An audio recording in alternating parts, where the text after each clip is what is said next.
Hoje temos fogueira e eles já estão ali ajeitando a fogueira. À noite a gente vai acender a fogueira.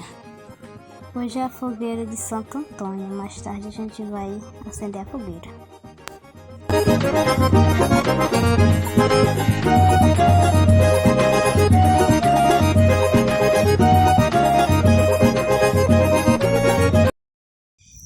A fogueira